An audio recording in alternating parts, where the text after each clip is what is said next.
Agora esta chamada está sendo gravada. Vamos lá, né? Tá gravando, né? Gravando. Já tá, pode começar. Pai querido, Pai santo, aqui estamos na tua santa presença, Jesus, né? Frente às batalhas, Pai querido, que nos são propostas em nome de Jesus, né? Para que nós possamos vencê-las em nome de Jesus, no teu santo nome. Em nome de Jesus, Pai querido. Pedimos a tua bênção aqui, nesta hora, Pai, nesta aula, né? Pedimos a tua inspiração do Espírito Santo de Deus para o professor, pastor Lucas, né? O teu filho que estará ministrando para nós esta aula, né? Que o teu Espírito possa falar com a gente poderosamente, grandiosamente, e teu Espírito se manifeste aqui nessa aula, Pai, né? O fogo desça aqui nesse lugar, em nome de Jesus, Pai querido, é que eu oro e te agradeço já repreendendo todo mal e todo levante das trevas, no nome santo do Senhor Jesus. E eu peço a tua bênção, Pai, né? Para a irmã Sabrina, o pastor Lucas, o Batista, e para mim também, para a Nilva e para todos os teus filhos, Pai querido. No nome santo de Jesus, amém, amém, amém.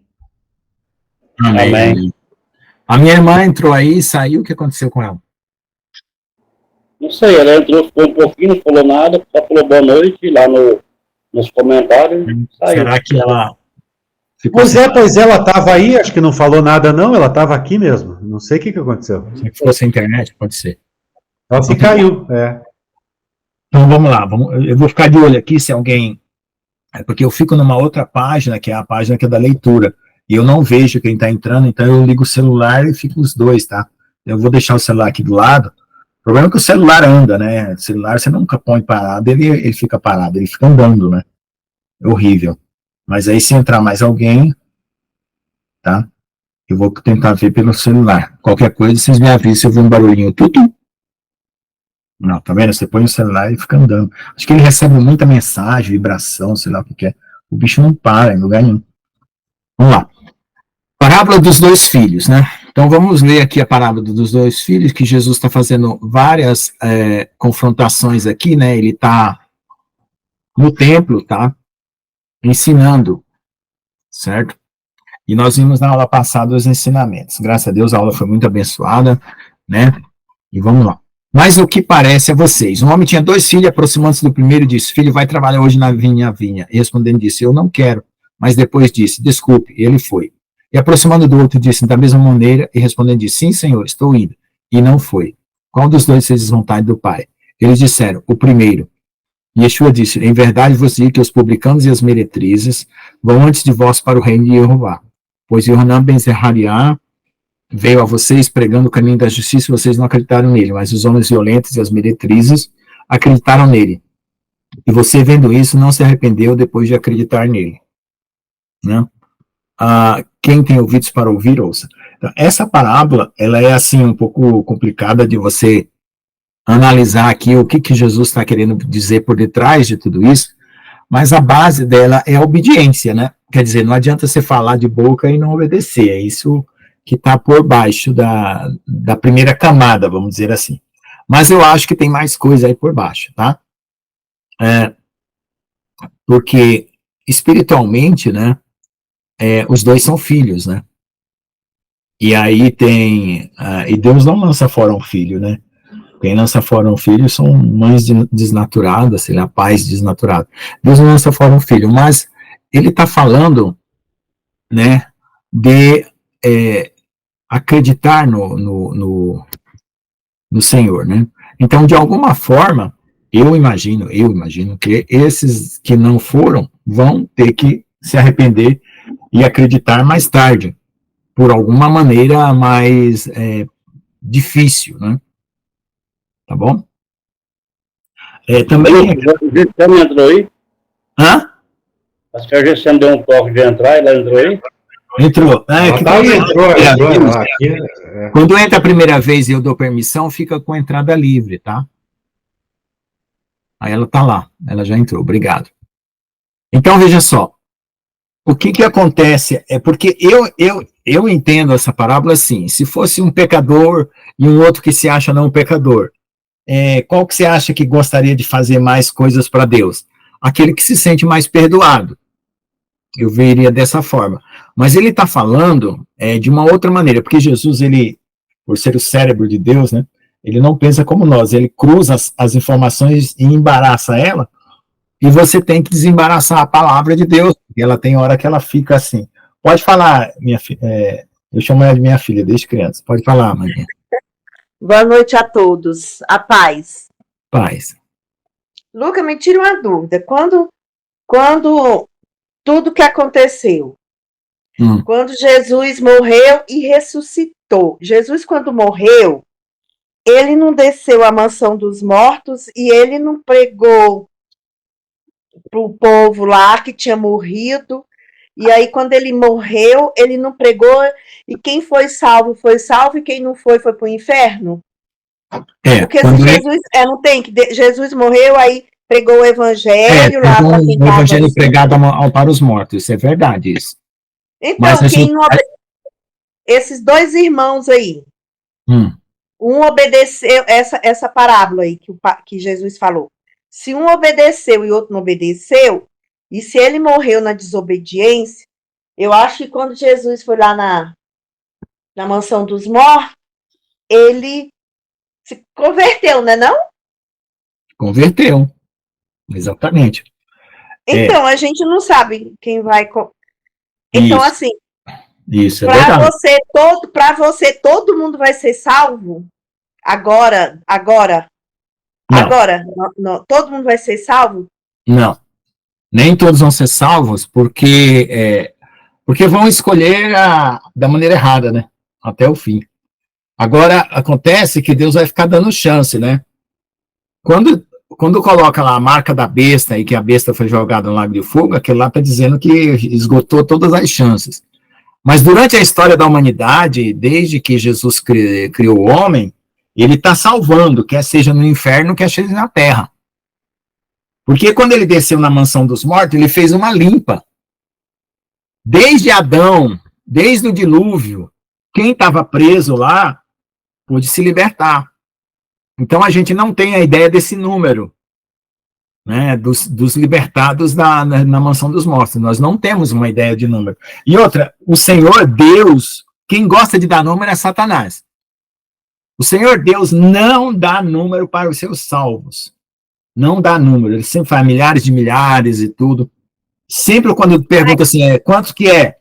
Aí ele dá uma quantia que você fica sem saber. Ele não dá 50%, ele fala, um vai ser deixado e outro levado, e um vai ser deixado. Não tem essa passagem bíblica? Também tá, mas aí na humanidade isso não representa 50%.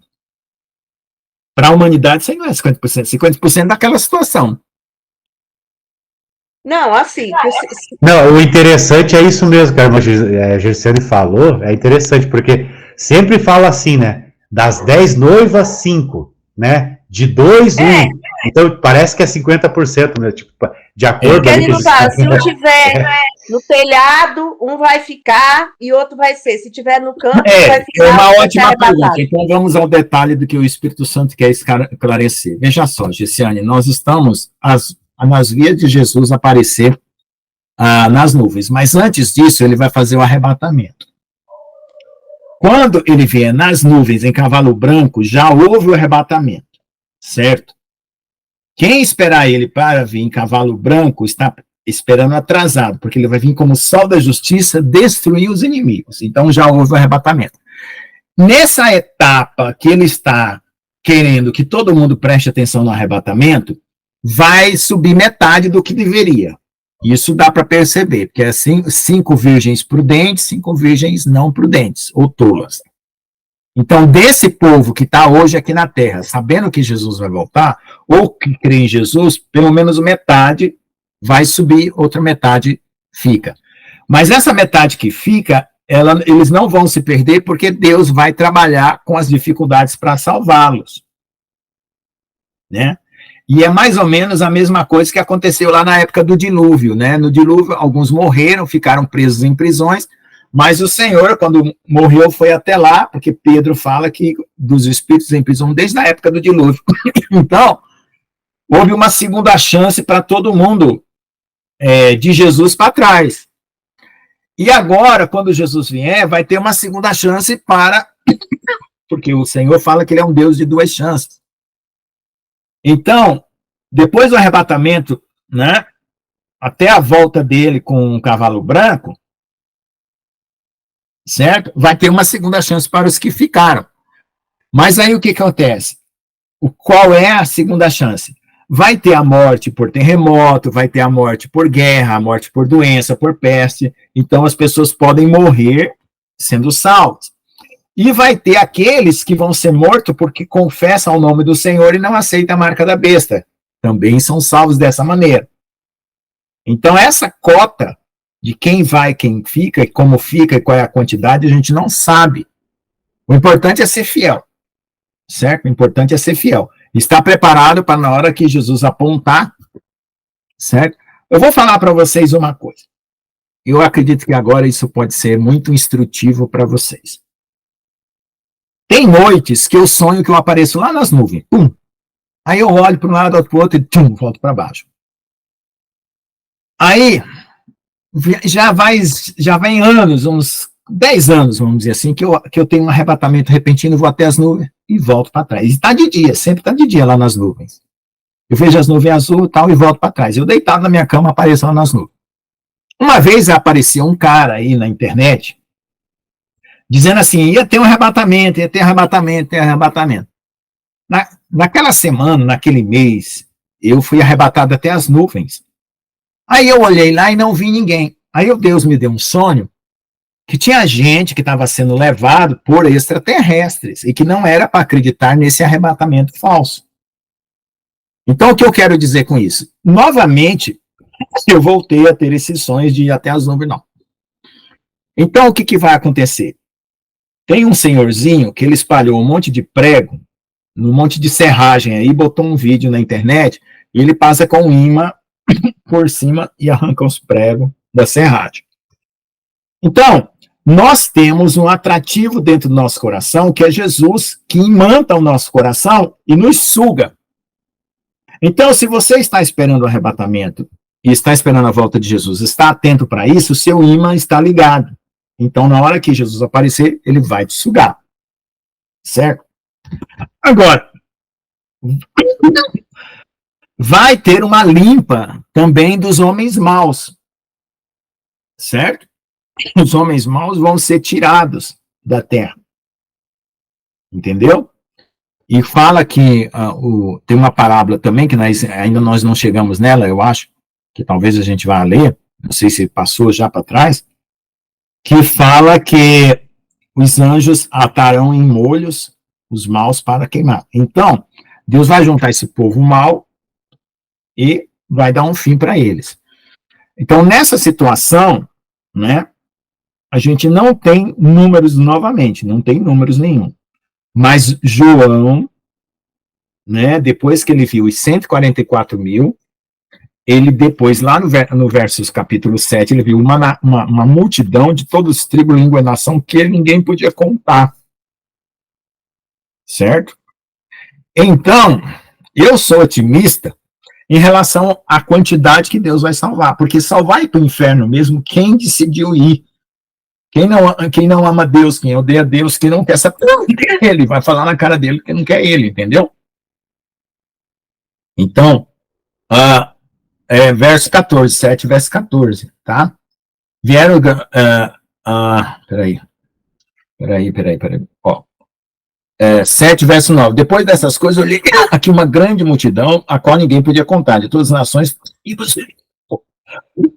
e línguas que estavam diante do trono e perante o cordeiro, trajando veste branco com palmas na mão. E cantavam e assim por diante. E lá no 14 diz, quem são esses? São os que vieram da grande tribulação. Então, essa porcentagem de pessoas que vai estar atenta para arrebatamento, não é essa grande multidão. Essa vem da grande tribulação. Essas estão se salvando por morte, por terremoto, por guerra, por não negar o nome de Jesus e assim por diante. Né? Mas o amor de Deus é tão grande que mesmo na dor, ele usa da dor para salvar. Entendeu? Ok, entendi. Agora, a questão dessa parábola é específica, Porque, assim, a palavra de Deus, ela tem 4 ou mais camadas de revelação. Quando você é novo crente, você lê e entende o que está escrito na lata. Tem coisas como o profeta Isaías, o profeta Isaías tinha uma cultura enorme, era um homem inteligentíssimo. E você não consegue acompanhar todo no profeta Isaías. Então você tem que esperar o Espírito Santo amadurecer você ouvir muito a palavra de Deus, relacionar muito a profecia uma com a outra, e nos outros profetas, aí você começa a entender Isaías. Né? E quando você começa a entender Isaías, significa que você é um cristão maduro. Então, um teste de maturidade para vocês. Então, veja só. Tem coisas que estão escondidas aqui, nesse mistério aqui, desses 2 filhos, né? Porque, veja só, os 2 filhos estão na casa do pai, ele quer que trabalhe, um vai trabalhar, e aí ele se relaciona, né? Ele faz um cruzamento aqui que não tem lógica, porque tem uma lógica de Deus, que é maior que a nossa. Olha, eles não são 2 filhos obedientes, aliás, não são 2 filhos, um obediente e desobediente, um que fala que vai e não vai.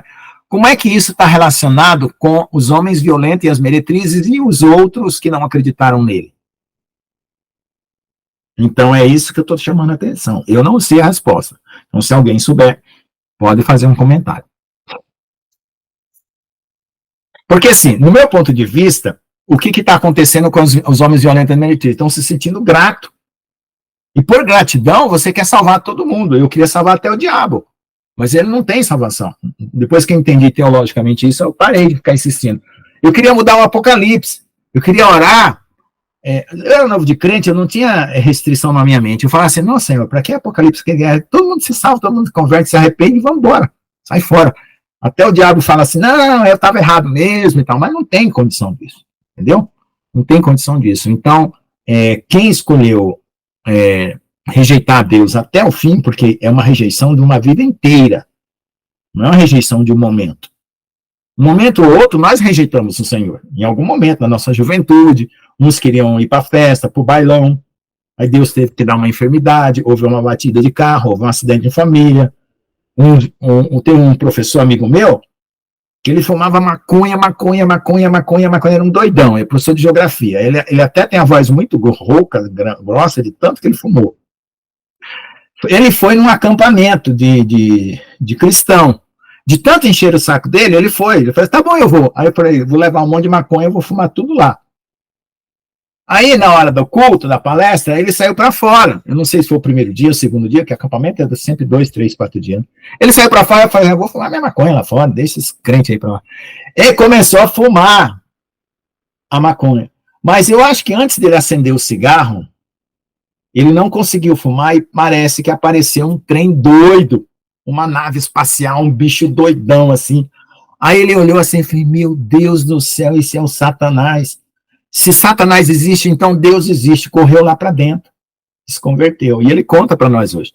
E ele fala assim, poxa, é tão bom ser crente, que se eu soubesse eu tinha me convertido antes, porque eu rejeitei muito.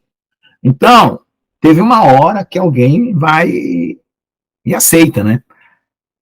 Tá certo? Vamos lá. Parábola da vinha. Vamos ver se completa o mistério que está escondido aqui. Ouvi outra parábola. Havia um homem, pai de família, que plantou uma vinha, cercou-a de um valado, cavou, construiu nela um lagar.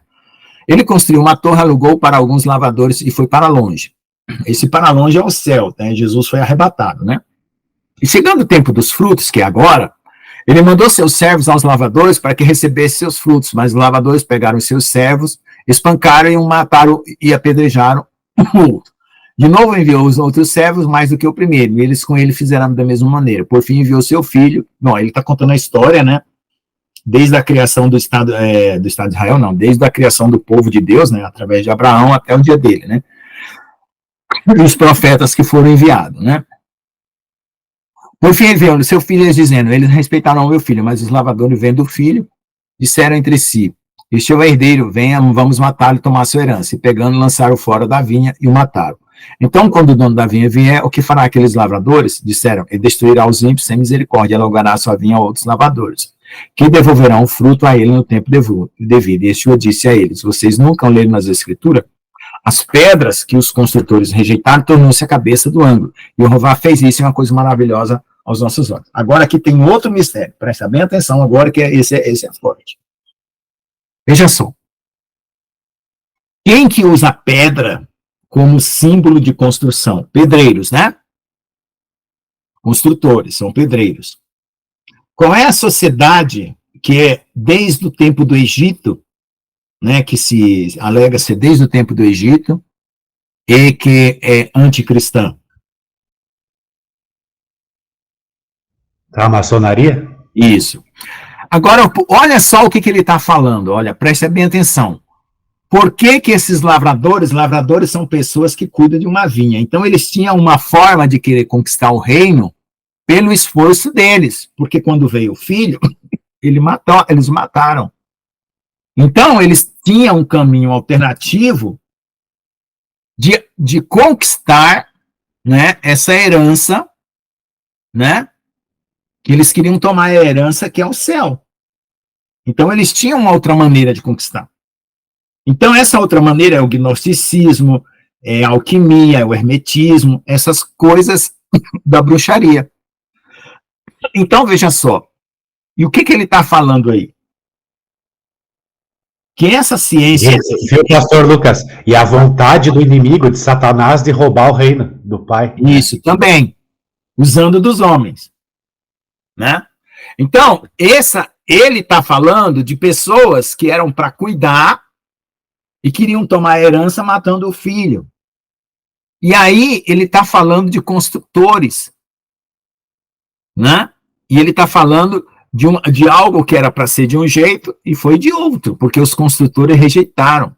E essa pedra, que é a pedra angular, ela é colocada nos arcos para segurar todos aqueles tijolos quando eles fazem a curva. Quando você faz um arco a curva, você tem que colocar uma pedra angular que segura todos os outros. Se tirar aquela pedra, todos os tijolos caem. E também tem a pedra de esquina, aquela que marca o canto reto de uma construção, que é a primeira pedra que se coloca. Então, eu vejo aí nessa... a maçonaria. Por quê? Porque é um conhecimento antigo. Eles achavam que matando Jesus, eles iam oferecer o reino de uma outra maneira e ter a herança. Isso é o que eu vejo nessa parábola. Agora, ele está dando paulada, Jesus está dando paulada em quem? Nos religiosos, né? Porque ele está colocando as meretrizes e os homens violentos em categoria melhor espiritual do que os religiosos da época. Até os demônios estavam em melhor condição do que os religiosos, porque os demônios sabiam quem era Jesus, né? Vamos lá. Uma prensa de ovo é cavada por cinzelamento de uma pedra para formar uma área que permite que as uvas sejam prensadas com os pés suco e então drenado para um tanque de coleta abaixo. Pode perguntar, Gessiane. Eu vou fazer rapidinho um comentário. Olha só, como eu fico estudando muito essa questão da psiquiatria, psicologia, todos os transtornos, as deficiências, o alcoólatra. Hoje eu assisti uma explicação de um pastor que ele é adventista e ele é psiquiatra, e ele falou que o alcoólatra, ele se torna alcoólatra porque devido a ele ter uma deficiência, uma enzima no fígado, certo? Aí ele não pode ter nenhum contato com álcool, nenhuma balinha que se tiver licor, ele não pode. Aí eu estava analisando, porque se todo mundo tem esses transtornos que tem, né? TDAH, bipolaridade, esquizofrenia, todos os transtornos. Para tudo tem uma explicação, não é? De que a pessoa comete. Para a gente, o cara é alcoólatra e a gente tem que perdoar, tem que aceitar, porque por ele não ter essa enzima. Então, se eu for analisar, quando Jesus falou na cruz assim, Pai, perdoa porque eles não sabem o que fazem, é porque Deus está vendo que todo mundo tem suas deficiências, e por isso que está nos erros. Porque, tipo assim, Por que, que o adolescente entra nas drogas? Porque, devido à educação que houve em casa com os pais, traumas, e aí ele vai buscar a fuga, e a fuga nas drogas, na bebida, nas más companhias, taranã, taranã. E aí, quando a gente vai ver isso, eu fico, oh, meu Deus, eu tenho dó. Eu, como mãe, eu tenho dó. Ah, meu filho está na droga, não sai da droga. Mas o que causou ele entrar na droga? Qual foi o trauma? Aí eu fico vendo assim, se Jesus Cristo falou, perdoa porque não sabe o que fazem, porque realmente, do mesmo jeito que os autistas são crianças puras, crianças que não têm medo, não têm noção do perigo, cada um tem suas especificidades, até então Deus realmente está dando oportunidade para todo mundo se converter, para todo mundo ver. E esse povo que tem esses transtornos, porque tem os narcisistas ocultos e os declarados, que fazem maldade. Tem os psicopatas 1, 2 e 3. Aí eu fico, meu Deus, assim, é bem complicado quando a gente começa a ter essas questões que vêm assim na sua cabeça, que você começa a analisar o mundo, como que o mundo está hoje. E uma coisa que eu tenho dentro da minha cabeça eu tenho muita sede de justiça, porque eu vejo muita injustiça. A sociedade é injusta porque o mundo jaz do maligno, né? Que o próprio Jesus Cristo afirmou isso. Então, assim, Deus veio mesmo para falar desse amor dele, desse amor, que Deus é amor, que Deus é amor. Mas a gente que é humano fica assim, meu Deus, então tem que pregar o evangelho, falar do evangelho e ver o que, vai acontecer no final, porque tem hora que eu fico com as interrogações assim, que eu digo, eu vou parar de pensar, senão eu não sei se alguma, como é que eu vou dizer, alguma maturidade espiritual que eu estou tendo, algum conhecimento, que eu fico ouvindo muito pregações de pastores dentro de cada área da medicina, né? E aí hoje foi sobre o alcoólatra, sobre essas deficiências que todos nós temos. Que bom que ninguém tenha, mas ele explicou que o ser humano sempre tem um pouquinho de cada coisa, que ninguém é 100% são. Ele falou que todo mundo tem um pouquinho, que uns são mais aflorados e outros não. Aí é por isso que volta aquela mesma coisa, que Deus vai salvar todo mundo, na hora que ele quiser, quando ele quiser, porque todo mundo tem erro, todo mundo tem pecado, todo mundo tem defeito. Tô certo ou tô errada? Eu tô viajando na maionese. Você tá parcialmente certa, sabe por quê, Indiciane? Porque tem pessoas que parecem humanos e não são da raça humana. Esses é que vão rejeitar Deus. Porque foi uma raça hibridizada com o homem. E eles estão por aí. Tipo Judas. Mas é um negócio mais profundo. Tipo Judas, que traiu Jesus, ele não era filho do diabo? Não, tem um filho do diabo que é uma conceituação espiritual, que é diferente de uma conceituação genética. Eu estou falando da conceituação genética. Certo? Isso aí é uma coisa mais complicada ainda. É verdade, pastor Lucas. É uma camada mais complicada de batalha espiritual para você entender. É porque a gente está numa era do conhecimento, da informação. A gente está nessa era. Quer dizer, a gente, assim, se você pegar desde o começo, né, digamos que lá no Éden, a Terra era um bebê. Hoje, a gente está numa fase adulta, né?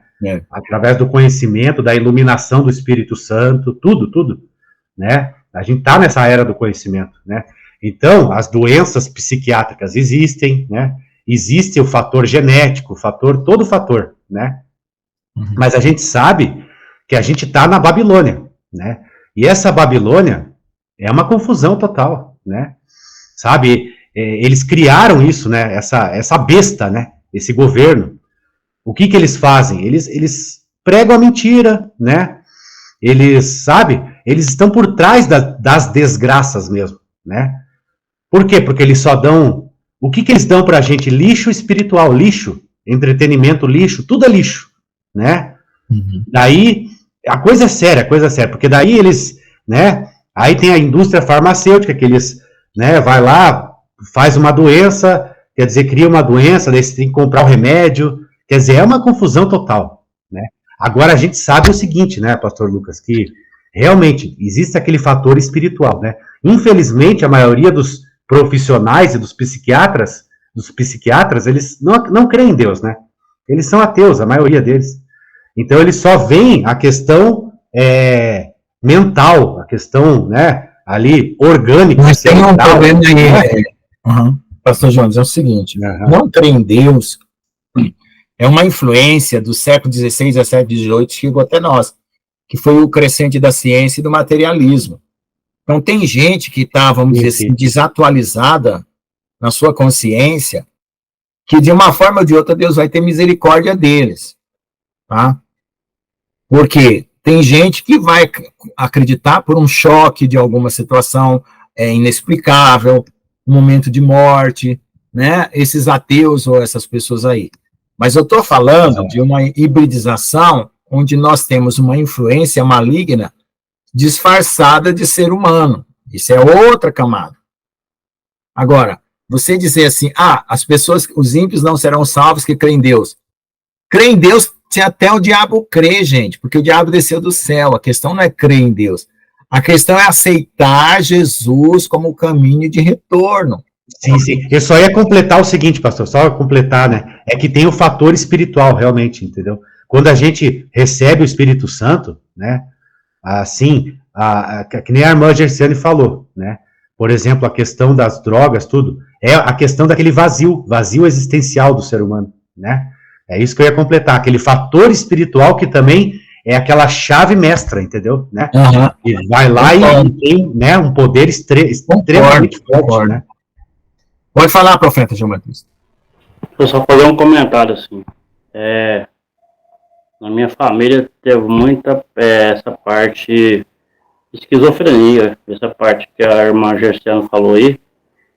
E tem um médico aqui, o Uberlândia, que cuidava da minha mãe, do meu irmão e da minha irmã. 3 pessoas na família com esquizofrenia. E aí ele falava para nós, ele falava assim, vocês têm que procurar, não é só médico não, vocês têm que procurar alguma parte espiritual, porque isso aí tá em influência espiritual, não é só... A parte espiritual também, é isso aí, exatamente, né? Não só... Ele falava isso aí, falou assim, vocês têm que procurar da parte espiritual, que isso aí não é normal, porque eu aplico, tinha uma vacina, não sei se foi proibida, que eles falaram sossega leão, colocava tudo quanto é remédio nela e aplicava e eles não dormiam, entendeu? Eu falava assim, se aplicar isso aqui no elefante, ele desmaia. Aí eu falava assim, isso não é normal, certo? Aí... O esquizofrênico tem graus de esquizofrenia que o sossega-leão não funciona. Eu já vi isso na prática. Na minha família não funcionava. No meu irmão, na minha mãe e na minha irmã. Aí minha irmã era viva ainda e eu estava no pronto-socorro de Uberlândia com ela. Naquela época, não era igual hoje. Você liga, você tem a vaga interna, né? Naquela época, você tinha que ficar 3, 4 dias na fila, né? E eu estava na fila lá no pronto-socorro com a minha irmã. E aí encostou uma senhora morena beirando a maca, com a Bíblia na mão, e falou assim, o que foi dela? Falou assim, seu irmão. Aí ela ficou um pouco, a minha irmã dormiu. Tinha 3 dias que minha irmã não dormia, sabe? Eu já estava até vendo as pessoas nanico na minha frente, dando sono. Aí ela falou para mim assim, cuida, por quê? Existe um espírito que chama espírito perseguidor, ele vem de geração em geração na família, então você tem que cuidar disso, porque ele faz com que as pessoas venham tirar a vida. E aí ele vai ali até terá 7 pessoas na família. Quando terá 7, ele passa para outra e assim por diante. Então, procura entendimentos aí ela fala assim, na evangélica, eu te falo na evangélica, eu sou evangélico. E aí nós não procuramos não, né? Eu falei isso aí para a família, eles falaram assim que eu estava doido. E aí depois disso, o que aconteceu? Suicidou 2 irmãos meus e um sobrinho. Mas aí teve um pastor que me orientou e aí eu estudei o porquê, né? E aí eu descobri o porquê dessa perseguição, né? Teve um bisavô que matou uma mulher, Tem um tio que matou um homem, e assim por diante. Então, através da confissão numa pessoa da família, isso aí para, né? A gente confessa. Amém. Glória a Deus. Confiar que em nome de Jesus que está repreendido, amém? Amém. Você pode falar, Gisele. Porque tem um lado, sim, tem um lado orgânico e o lado espiritual, entendeu? Os dois, que nós somos corpo, alma e espírito, né? Então, não tem, tem um espiritual, porque senão Jesus não tinha falado para expulsar demônio, que ele falou que mandou distribuir os discípulos e eles tinham que expulsar demônio, curar enfermos, etc, etc. Né? E tem esse lado espiritual, mas tem também a questão orgânica as deficiências e especificidade. É um pacote. Obrigada. Eu creio que através da expulsão dessa parte aí, irmã Josiane, aí o senhor entra com cura na parte orgânica, né? E também. Para curar, salvar e libertar, ele é o formador de tudo. Deus tem poder para isso, né? Com certeza Jesus tem, né? Então, do jeito que ele formou, aí vem as enfermidades. Se você clamar a Deus em nome de Jesus, ele reforma aquilo. Amém? Amém. Vamos continuar então. Portanto, eu lhes digo que o reino de Jeová será tirado de vocês e será dado às pessoas que produzem os frutos do reino. Então, realmente, os judeus, ou aquele povo religioso, perderam a condição de dar frutos, né, desde aquela época. Até agora tem a necessidade do povo de Israel se converter. Quem cair sobre essa pedra será quebrado. Quem é a pedra? É ele, né? E sobre quem ela cair, ela o desintegrará. E quando ele ouviu as suas parábolas, os principais Kohanim e Prushim perceberam que falava deles. Mas quando eles procuravam pôr a mão sobre ele, não o fizeram, porque temiam o povo, visto que considerava ele um profeta. O povo considerava Jesus também um profeta igual João Batista. Então Yeshua começou a contar-lhes por parábola. Um homem plantou uma vinha, cercou de um valado, cavou e construiu nela um lagar. Construiu uma torre, alugou para alguns lavadores e foi para longe. Né? Na época da colheita, ele enviou um servo aos lavadores para receber deles o fruto da vinha, mas eles pegaram, espancaram e mandaram embora vazio. Mandou outro servo ter com eles, mas quando os apredilharam, bateram na cabeça e também mandaram embora em desgraça. Mandar embora quer dizer matar, né? É porque o servo veio, né, e voltou. Então, nós tivemos Isaías, que foi cerrado ao meio, Jeremias foi jogado num poço, né? Todos os profetas foram mortos, de uma forma ou de outra, né? Mandou outro, aí eles se mataram, e muitos outros espancaram alguns e matando os outros. Por fim, tendo ainda um filho seu, amado, enviou também a eles, dizendo, eles respeitaram meu filho, mas aqueles lavadores disseram entre si, este é o herdeiro, venha, vamos matá-lo, e a herança será nossa. E pegando, mataram e lançaram fora da vinha. O que então fará o Senhor da vinha? Ele virá e destruirá os lavadores e dará a vinha a outros. Você nem mesmo leu esta escritura? Aí ele vai falar de novo. A pedra que os construtores rejeitaram tornou-se pedra da esquina, e Jeová fez isso, é uma coisa maravilhosa aos nossos olhos.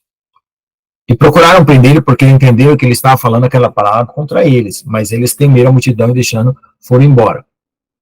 Aí Lucas, agora, vamos lá.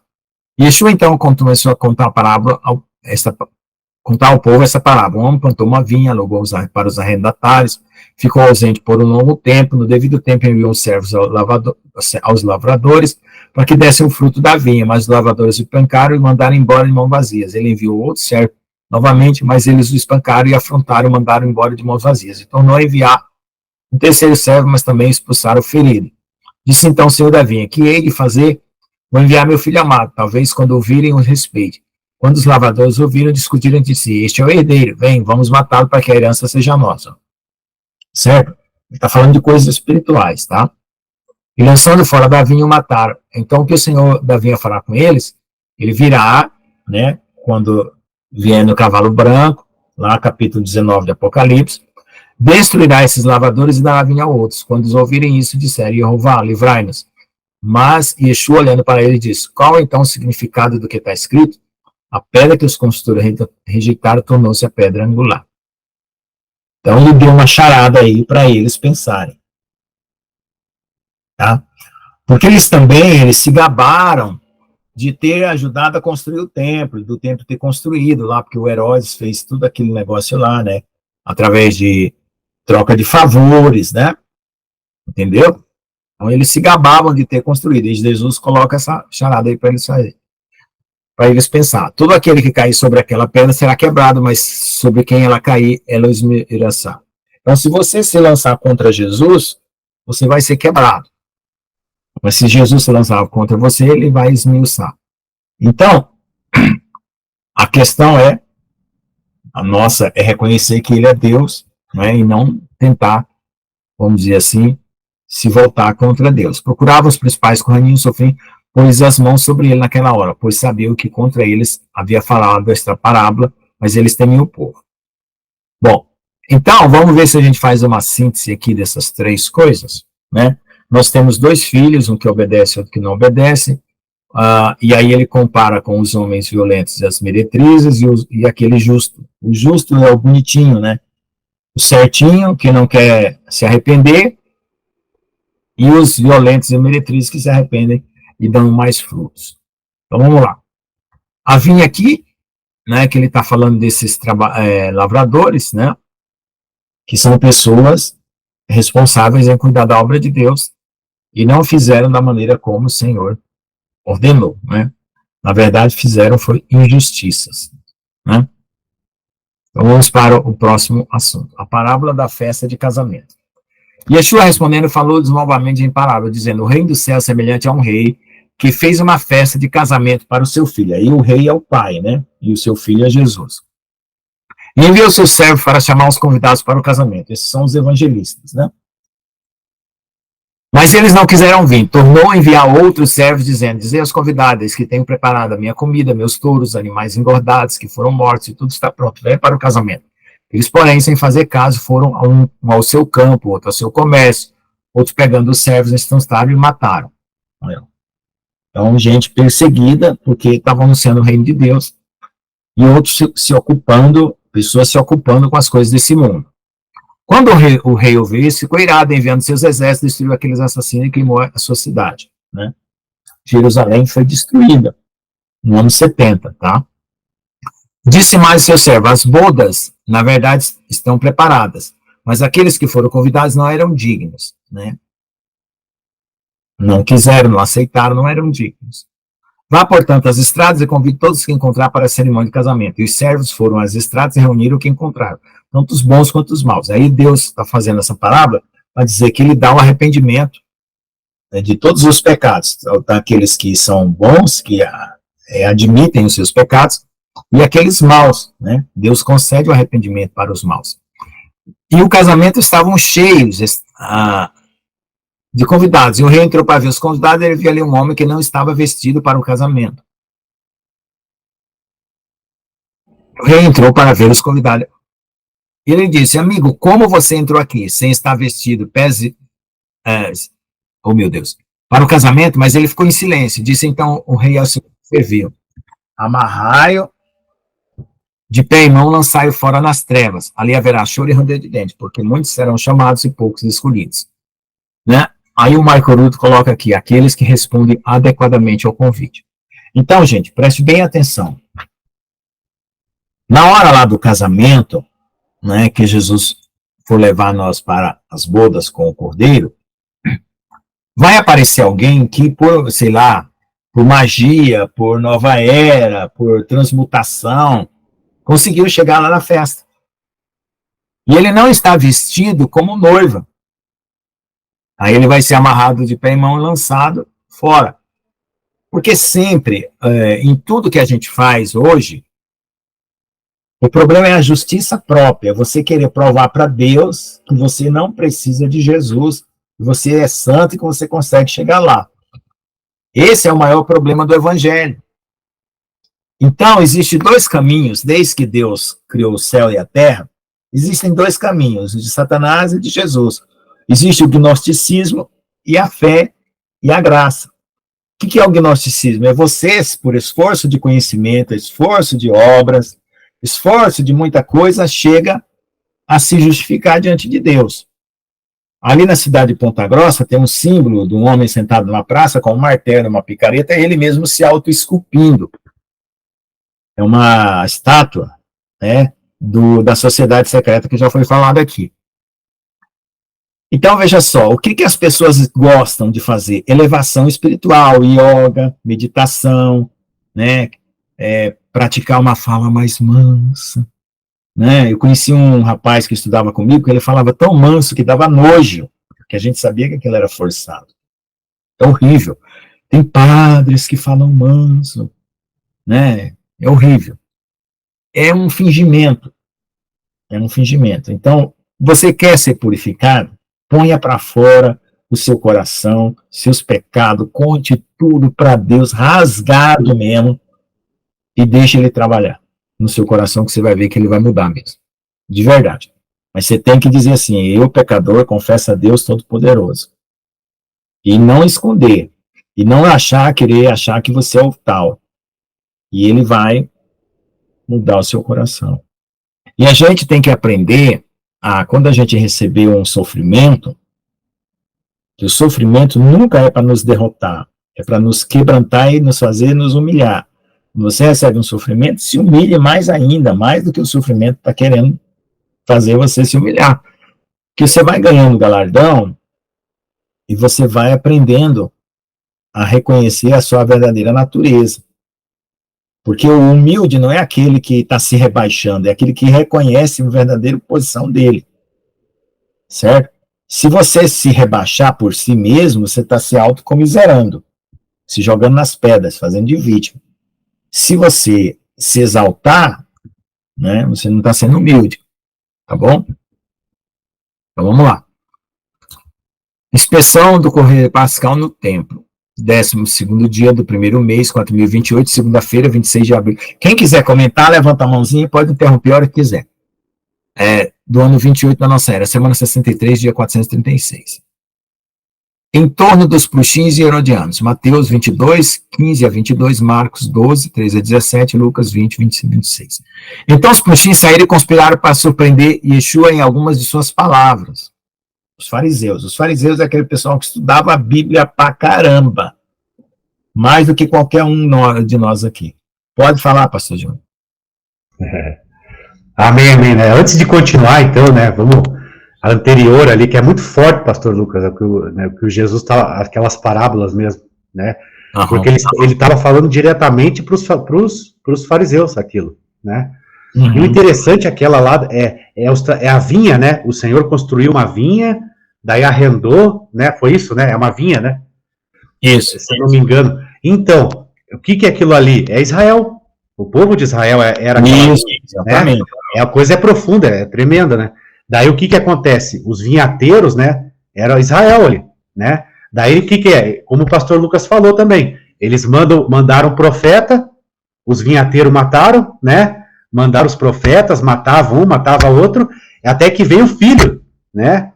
Uhum. E eles mataram também o filho, né? Então essa vinha é Israel, e os profetas eram os que foram mandados ali, né? E eles eram mortos e tal, como o pastor Lucas. Então é essa profundidade aí, uma coisa tremenda. Glória a Deus, né? Amém. Bom, onde que nós estamos agora?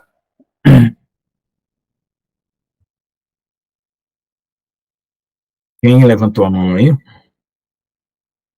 Peraí. Pode falar quem levantou a mão. Pode falar, Sabrina. Tá falhando o som. Tá cortando. Não tá dando para ouvir direito. Ela tá com problema na internet. Não tá dando para ouvir direito, não. É dado de uma vez, tá ruim. Agora melhorou. Não, o que eu quero dizer assim, que eu creio, onde eu acredito muito assim, eu não acreditava, né?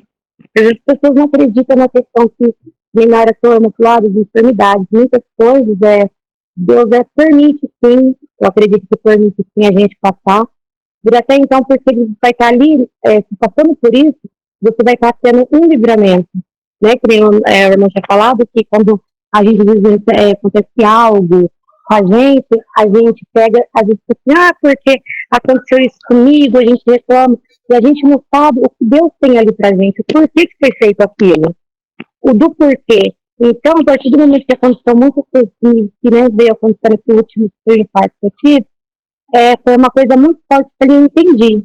Nesse dia, se não tivesse acontecido isso comigo, acho que nem aqui eu estaria, ou seja, eu tive que passar por isso, fazer cateterismo, né, se parar no CTI, tudo que aconteceu. Então, eu tive que passar por isso, porque no dia que aconteceu comigo, que eu fui internada, tudo, tinha acontecido, que nem uma coisa que Deus vida. Eu ia para um lugar nesse dia, não era uma hora antes, tinha chamado o mototáxi e eu ia para um lugar, né, tava muito estressada, obrigada, tinha acontecido algumas coisas aqui. Eu tava muito nervosa, eu tava decidida a fazer algo, e eu tinha posto. Tá ruim pra ouvir, irmão? Uhum. Tá ouvindo? Então eu tava decidida a fazer algo. E o que nossa, meu Deus, tá horrível isso aqui. E o que aconteceu? Uma hora peguei, chamei moto, esperando a moto parque, foi aonde pegou. Eu peguei, comecei a sentir uma dor nas costas.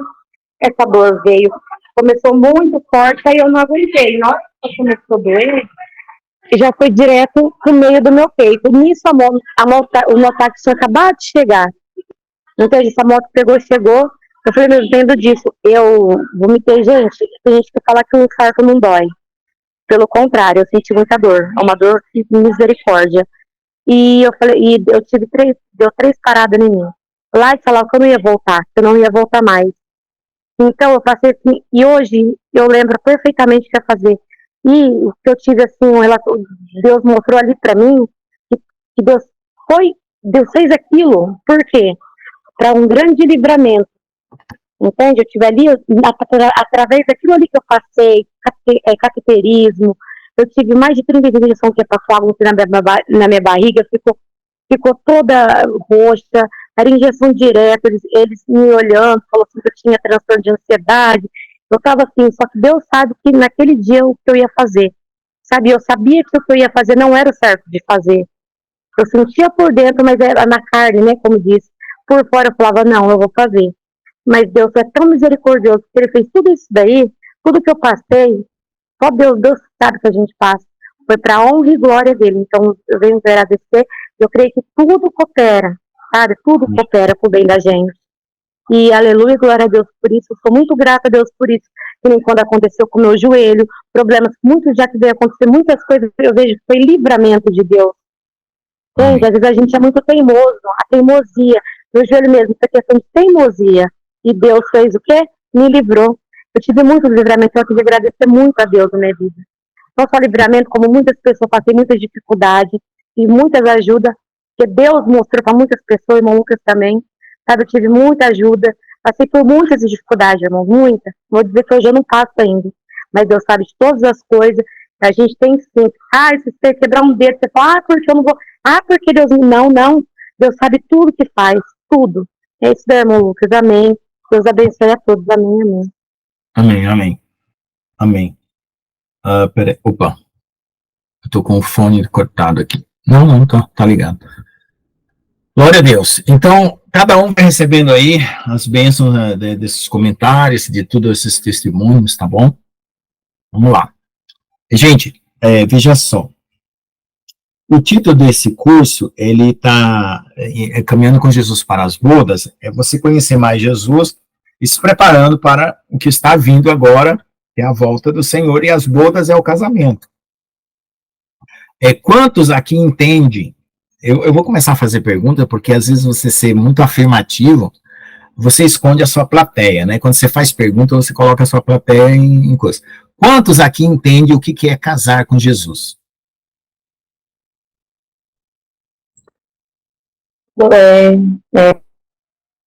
A Gessiane levantou a mão primeiro, espera só um pouquinho, deixa ela falar. O que é casar com Jesus, Gessiane? Rapaz, casamento tá assim, como é que eu vou dizer, dentro do meu raciocínio carnal, vou jogar para o espiritual para ver se está certo. Casamento é a união onde dois serão uma só carne. Então, o casamento que Jesus, pelo menos assim, que eu interpreto assim, que Jesus, que nós somos a noiva e ele o noivo, rapaz, casamento tem que ser tudo, os dois. Compartilhar tudo, viver tudo, é uma reciprocidade, é uma coisa assim, como é que eu vou dizer? Que é o que falta mesmo e os casamentos não são perfeitos, casamento e marido não são perfeitos, mas o casamento com Jesus é perfeito, porque ele nunca vai deixar,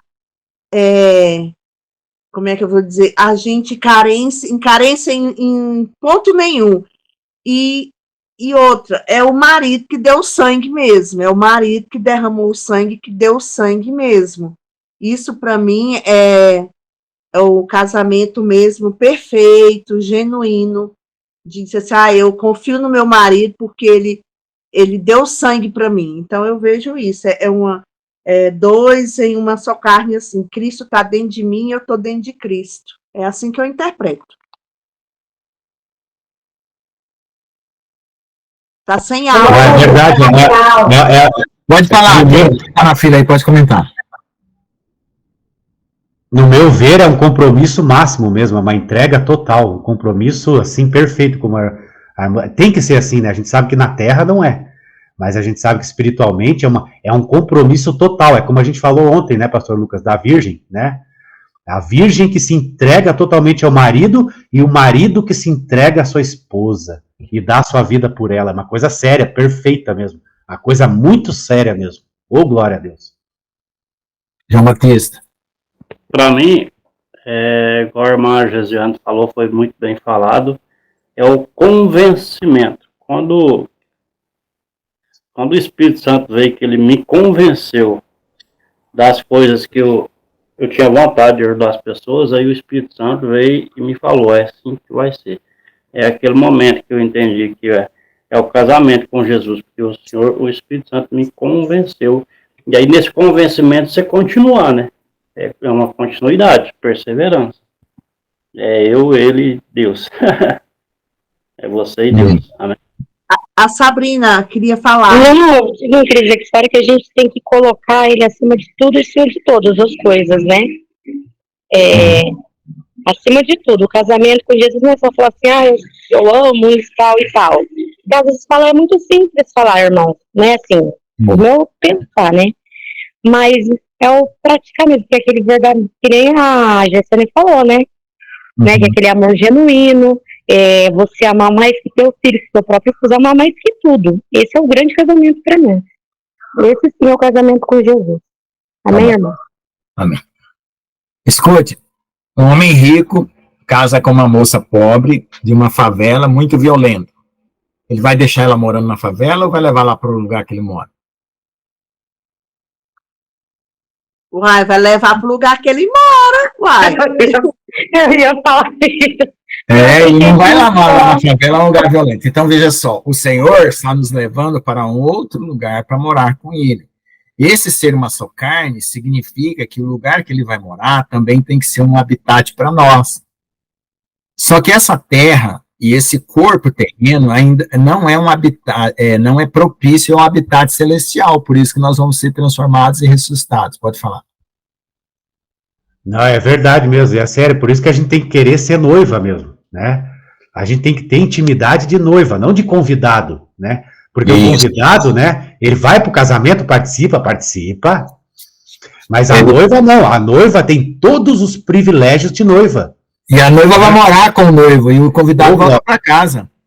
Né? E tudo que o noivo tem, a noiva é da noiva. Tudo é dos dois, né? Ô, glória. Fala, irmão. Quando você fala aí em casamento, é igual o pastor está falando, né? Eu não sou casado não, mas o Espírito Santo faz o discernimento. Quando você é casado, não é que você casou e pronto, né? Casou é uma perseverar. Os dois juntos em um só corpo e um só espírito. Aí quando você persevera no Senhor, aí ele te mostra assim, é isso aí, vamos junto, entendeu? É os dois em um só. Mas nesse Casado. caso aí, irmão João Batista, tudo bem, nós somos casados porque somos prometidos para o casamento, mas a cerimônia mesmo e o ato do casamento vai acontecer na transformação. Isso, mas aí para você ter esse casamento na transformação, tem que ter a perseveração, né? Você perseverar. Sim, claro. Não, eu estou falando exatamente. E eu pretendo perseverar, sim, com certeza. Deus me livre de não perseverar. Glória a Deus. Foi que o Espírito Santo já te mostra a verdade. E depois, se você desistir também, né? Aí você tá doido, você não pode nem pensar. Não quero nem pensar. Não, como disse um pastor, Senhor, me tritura, mas não deixa eu perder minha salvação. Tá bom, vamos lá. Inspeção do Cordeiro Pascal no templo, 12º dia do primeiro mês, 4028, segunda-feira, 26 de abril, da nossa era, do ano 28, semana 63, dia 436. Então, dos pruxinhos herodianos, Mateus, Marcos. Então, os pruxinhos saíram e conspiraram para surpreender Yeshua em algumas de suas palavras, enviando discípulos deles com os pruxinhos de Herodes, né? Olha, o Herodes tinha os seus próprios fariseus, né? Aqueles que estudavam a Bíblia para explicar para ele, né? Dizendo, Rabi, sabemos que és fiel e que estuda o caminho de Elohim com fidelidade. Ó, tá vendo? E que não temos a ninguém e és imparcial. Então, o que você acha? É lícito pagar tributo a César ou não? Olha lá. É a víbora, a serpente. Mas Yeshua, conhecendo sua malícia, diz, por que vocês me tentam, seus hipócritas? Mostrem-me a moeda do tributo. E eles, então, apresentaram um denário. Então, disse, de quem é essa imagem e inscrição? Disseram, de César. Ele disse, dai, pois, a César o que é de César. E a Elohim o que é de Elohim. Ao ouvirem isso, maravilharam, se deixaram e foram embora. Marcos, vamos ver lá, Marcos. E enviaram alguns dos pruxinhos, né, que eram os fariseus do templo, e de Herodes, os pruxinhos de Herodes, para surpreenderem em alguma palavra. Quando eles chegaram, disseram, mestre, sabemos que é um verdadeiro, que não temes a ninguém, porque você não olha a aparência dos homens, mas com verdade ensina o caminho de Jeová. É lícito dar tributo a César ou não? Devemos dar ou não devemos dar? Mas ele, percebendo a hipocrisia dele, disse, por que me tentais? Traga-me uma moeda para que eu veja. E trouxeram. E ele disse, de quem é essa imagem e inscrição? De César. E Yeshua respondeu, dai a César o que é de César, Elohim que é de Elohim, e eles ficaram maravilhados. Ora, a falta de sinceridade é uma coisa terrível, né? Porque é a hipocrisia. Se eles sabiam que ele era um mestre, que ensinava verdadeiramente o caminho de Jeová, e que não levava aparência, se eles estavam fazendo essa qualificação de Jesus, por que eles queriam matá-lo? Né? Por isso que ele chamou de hipócrita. O hipócrita, ele tem duas camadas de pensamento na cabeça. Uma é aquela que é verdade e aquela que ele encobre, que ele usa para mascarar a verdade. Então, o hipócrita, ele não consegue discernir pela verdade, porque ele fica com o pé em duas canoas. Então, se de um lado ele tinha reconhecido que Jesus era verdadeiro, não olhava aparência, ensinava de verdade, né? Então, por que eles não aceitavam? Então, eles não tinham essa camada, quer dizer, a outra camada que era do interesse, certo? Que subia no coração, eles não cortavam. Eles ficavam com a outra. Por isso que lá em Apocalipse fala do morno. O morno, ele está entre o quente e o frio, né? Se você é todo errado, né, vamos dizer assim, você é frio. Se você está convertido verdadeiramente, você é quente. Mas se você é meio convertido, meio errado, né, você é morno. Então, nós temos que romper com a hipocrisia, tirar a máscara, confessar os pecados, assim, cair na real de si mesmo, sobre qual é a sua condição. Porque não é os pecados que vai te impedir, mas se você não confessa, não se entrega, não se rende, você não vai conseguir alcançar a salvação. Porque veja só, olha como o diabo é astuto, olha só terminar esse comentário aqui, pastor Jones. Quem que levantou a mão aí? Quem foi que levantou? Peraí, que eu estou na outra tela aqui. Não, eu não levantei, não. Tá bom. Preste bem atenção, vamos olhar a psicologia. Minha irmã gosta muito de psicologia, vamos olhar a psicologia. Eu faço um estudo sempre da raiz das coisas, né? Eu acho que a nossa ciência humana, a psicologia, a medicina, ela está sempre na superfície, nunca vai na raiz. Preste bem atenção. O que nos tira do céu? Responda aí, o que nos impede de chegar no céu? Segundo todo mundo que você perguntar. Pecado, não é? Não é? Isso. Espera só um pouquinho, Gisele. Então, todo mundo diz assim, o pecado nos tira do céu. Por causa do pecado eu não vou para o céu. Por causa do pecado eu não vou para o céu. Agora, o que Satanás... Peraí, já vai, Sabrina. Deixa eu terminar aqui. O que Satanás diz para você quando você é um pecador? Você não vale nada, que não tem jeito. Então ele impede você de ir para o céu usando da palavra de Deus, de que o pecado impede você de entrar no céu.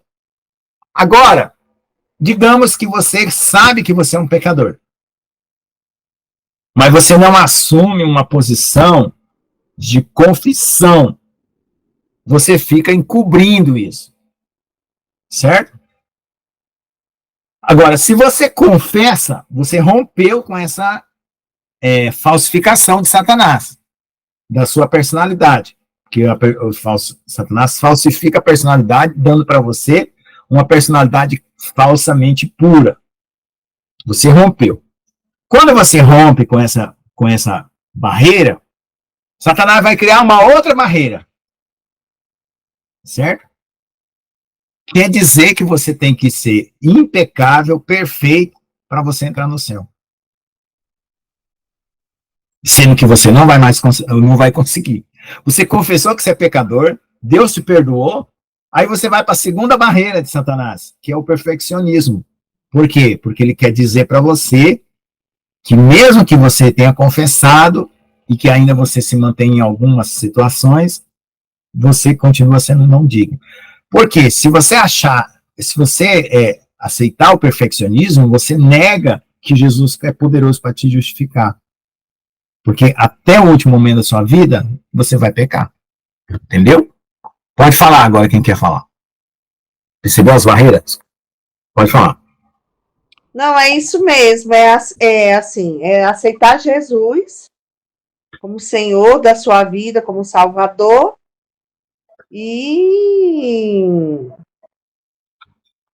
Porque, na verdade, a gente sempre peca.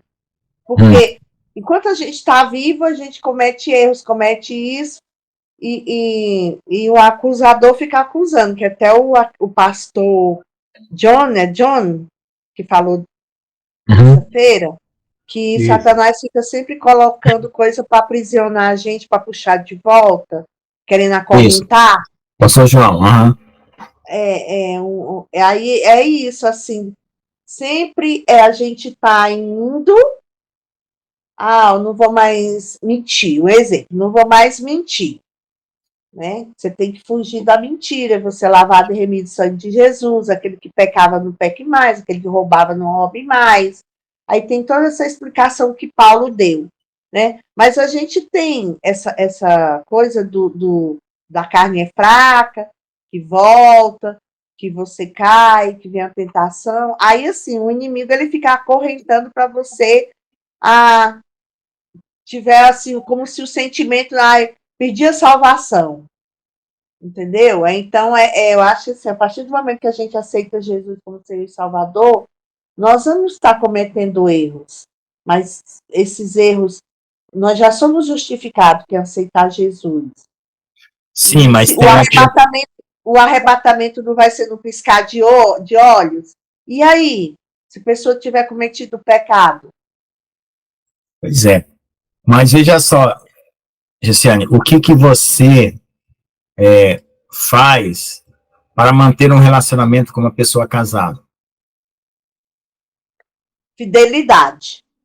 Sim, fidelidade mostra o quê? Que você honra a sua palavra, que você assumiu ser fiel, e você ser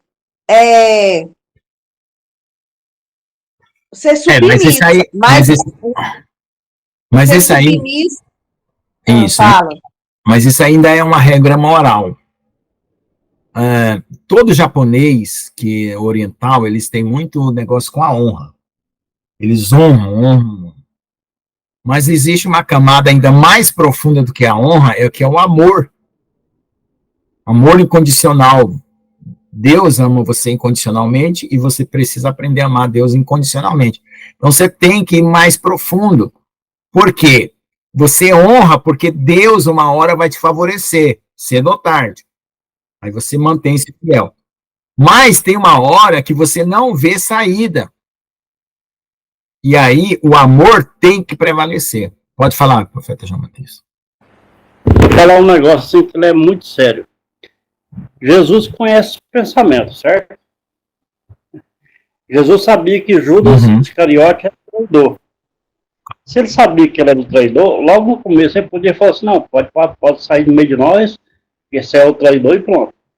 Como Jesus tem um amor incondicional, ele sabia que Judas era o traidor, mas ele tinha um amor por todos, ele tinha amor por Judas, então ele não desistiu de Judas até no último momento. É a mesma coisa com nós. Então, assim, nós somos pecadores, né? A gente só vai ficar livre disso depois, que o Senhor levar a gente para o outro lado, lá junto com ele, aí a gente vai ficar livre disso, né? Mas enquanto estiver aqui, ainda vai ter essa raiz ainda. Mas o Senhor, a gente tem um amor por ele, né? Porque ele sabe disso. Então, Jesus, ele não desiste das pessoas. Ele fala assim, mas fulano, igual eu coloquei, Deus não vai ter salvação para o ímpio, né? O que não crê nele, né? Aquele que a voz de Deus transpassa e não para, né? Mas Deus não vai desistir mesmo deles até no final. Deus é amor, então isso vai, entendeu? É igual Jesus não desistiu de porque o crer não é só acreditar.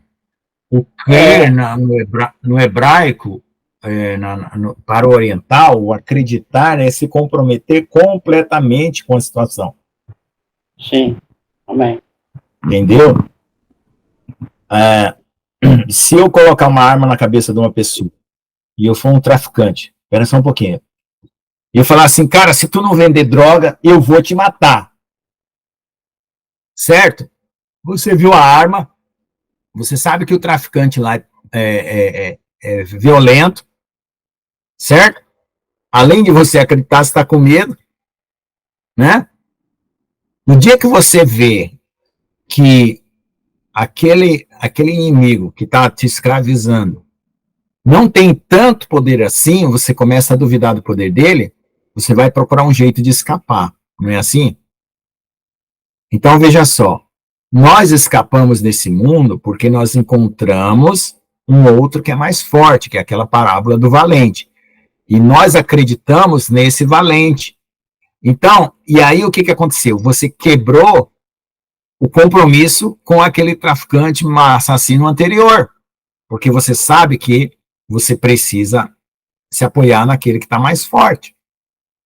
Porque o outro era mais forte que você, mas esse agora é mais forte que aquele outro que mantinha você escravo.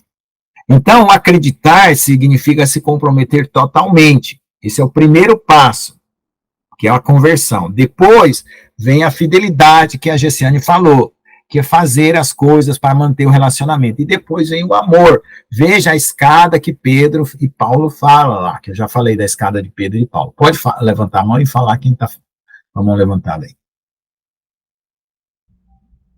Viu, pastor Lucas? É aquela questão das barreiras que Satanás pôs. Isso é muito interessante para aprofundar nisso. Né? As barreiras que ele põe na vida, né? No crescimento. Né? Isso aí é interessante. Quando os irmãos falam assim, né, eu creio assim, tudo bem. Que Deus é amor, mas Jesus é Deus, é só amor. Eu queria entender isso aí, às vezes. É só amor. Só amor, Deus, só amor. Não é justiça, porque alguns Deus é amor, mas também é justiça. Tá, mas escuta, Sabrina. Vou te perguntar uma coisa. Se você amou o Senhor e Ele te ama, você correspondeu a esse amor, a ira vai cair sobre você? Não. Não, então a ira serve para quem? Para outro tipo de gente, não é? Sim. Então, e por que num relacionamento com o amor de Jesus, você lembra da ira? Você tem medo da ira. Pois é. Entende? Então, o que acontece? É outra estratégia de Satanás. É mais ou menos assim, eu vou tentar fazer uma figura, peço a Deus que eu dê certo. O diabo, você tem um marido tão bom, tão maravilhoso, e o diabo chega, que é um vizinho teu lá, e começa assim, teu marido é muito bom para tudo, faz tudo, né? Mas toma cuidado, no dia que tu largar dele, ele vai botar uma arma na tua cabeça, vai te matar onde você estiver. Então, o que acontece? Algumas pregações na igreja é desse tipo. Cuidado com Jesus, hein? Se você trair ele, ele vai correr atrás de você, vai matar você. Entendeu? E aí, o que você tem que acreditar? Que o amor dele... O amor de Deus, né? Supera tudo mal, né? Todo medo. Você tem que superar o medo da ira. Porque João fala assim, o verdadeiro amor lança fora todo medo. E a igreja não tem o verdadeiro amor porque ela ainda está debaixo do medo. E nós estamos ainda com medo. Por isso que eu fiz essa pergunta, porque eu vou na igreja e falo muito, né? Que Deus é amor, Deus é justiça. Então é onde a gente assim, né? Que nem a gente ira é diferente de justiça. A gente tem que aprender a fatiar as palavras. Não, a gente mistura tudo no bolo. É que nem aquele bolinho que foi feito em camada, você faz uma... Né, a confeiteira fez o bolo de chocolate, abacaxi, né, e depois o creme e tal, e você tem que... Ira, amor, ira e justiça. Amor, justiça e ira, tudo diferente. Certo? Vou te perguntar uma coisa. Eu quero te dar um prêmio. Se eu disser para você que se você fizer algo para mim, eu digo para você, dali um ano eu vou te dar um sabugo de milho sem nenhum grão, eu digo, Sabrina, faz tudo isso aqui por mim, que no dia que você, daqui um ano eu venho aqui e te dou um sabugo de milho pelado. Você está enganado? Você está enganada? Sim ou não? Eu estou enganada? Eu quero que você faça um monte de sacrifício e eu prometo para você... Você está enganada, porque... Não, eu te prometo dar um sabugo de milho pelado e você sabe que você vai ganhar um sabugo de milho pelado. Eu estou enganado? Eu não consegui entender. Não está enganada, não. Você está prometendo. Não está enganada, não. Não. Agora, o que é ficar enganado? É achar que vai receber uma Ferrari e receber um sabugo. Entendeu a diferença? Sim, agora eu estou entendendo. Agora eu estou entendendo. Comigo, você imagina uma coisa e recebe outra. Então, você pode imaginar uma coisa grande e receber uma pequena, ou você pode imaginar uma pequena e receber uma grande. Agora está todo mundo querendo falar. Depois eu termino. Vai, Pastor Jones, para a Gessé. Tá bom, amém. Amém, o Espírito Santo está falando. Ei, o Espírito Santo está falando forte. Está funcionando, hein? Olha, o Espírito Santo está falando muito forte aqui, hein? Presta atenção, né? Glória a Deus. Imagina o marido, né, pastor? O marido aqui da terra já protege a esposa, né? A gente sabe que marido aqui da terra protege a esposa de um jeito, né? Agora, qual o marido, né, que vai abandonar a esposa de repente, né? Agora a questão, né? Imagine aqui na terra, o marido que, né, protege e tal, né? Acontece alguma coisa, ele já compra a briga, né? Aqui na terra acontece isso. Imagine o Senhor Jesus, né? Imagina, aí entra também, pastor, essa questão de Jesus deixar a noiva dele aqui na ira, entendeu?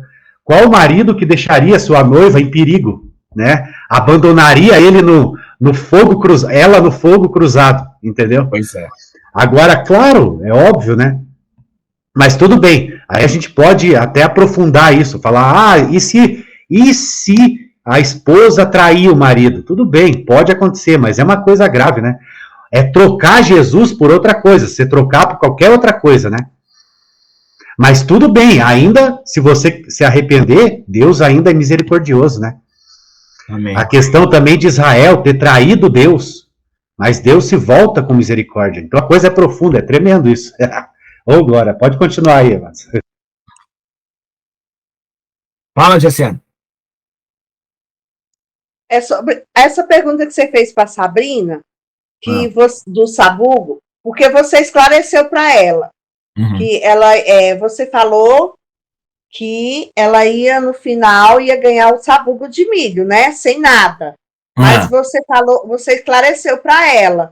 Agora ela aceitou porque ela quis, ela não foi enganada.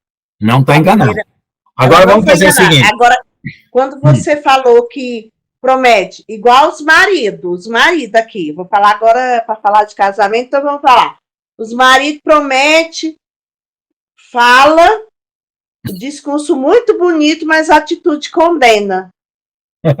E é horrível.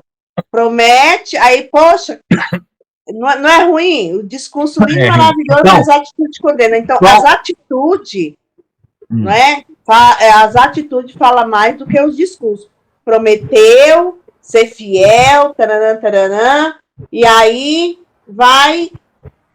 Poxa, por isso que sei lá, é muito. Ó, então tá um lá, vou processo voltar muito no assunto aí. Aí faz igual o Jonas, né? Falou para Deus que ia para um lado e foi para outra. Não tá. Você prometeu uma coisa, você prometeu uma coisa, mas lá na frente você está fazendo outra. E aí? E aí? Então vamos lá, vamos continuar o discurso. Então, Egesiane, só para casamento, eu vou te falar uma coisa. O homem, ele tem o poder, o homem sério, decente, não vagabundo, tem o poder de decidir amar.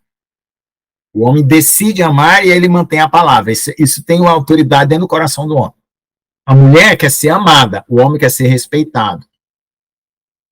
Se a mulher começar a gritar com o homem no meio da rua, na frente dos amigos, acabou. Se a mulher não se sentir amada, ela também acabou o casamento. Então, veja, uma mulher vai até para debaixo da ponte com o cara, sabendo que ele ama ela.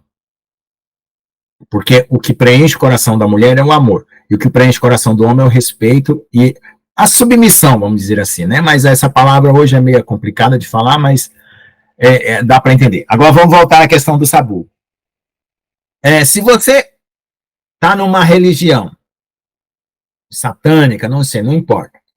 E estão prometendo uma Ferrari para você no final da vida. Aí você morre, aí você vai lá todo doido para receber sua Ferrari, né? Ela até agora carro voador, né? Também tem carro voador também. Aí você vai lá, recebe um sabugo de milho. Quem é que faz esse tipo de coisa? Qual é o marido que faz isso? Satanás, não é? Certo? Então, outra explicação. Você namora com um cara, ele é bonito, loirão, cheiroso, anda só no último tipo, roupas novas, carro novo. Mas aí você casa com ele. Quando você casa, você descobre que ele era ladrão, aplicava cheque sem fundo, e todas as roupas e as riquezas dele, agora ele está sendo procurado pela polícia. Entende? Então, esse é o casamento falso. O casamento com Jesus é o casamento verdadeiro. Às vezes, você espera receber desse tamanho, e lá você vai receber muito mais. E o amor de Jesus, ele, como diz, né, lança fora todo medo, mas ele não, vamos dizer assim, ele não diminui você, ele não maltrata você, ele não leva você para uma situação pior do que você estava. Né? Aquele homem rico que casou com a menina na favela, e a favela é violenta e vai levar ela para morar com ele. Então, veja só, essa é a questão do amor. Então, quando você tem essa confiança e essa certeza de que essa pessoa que você está casando tem essa índole,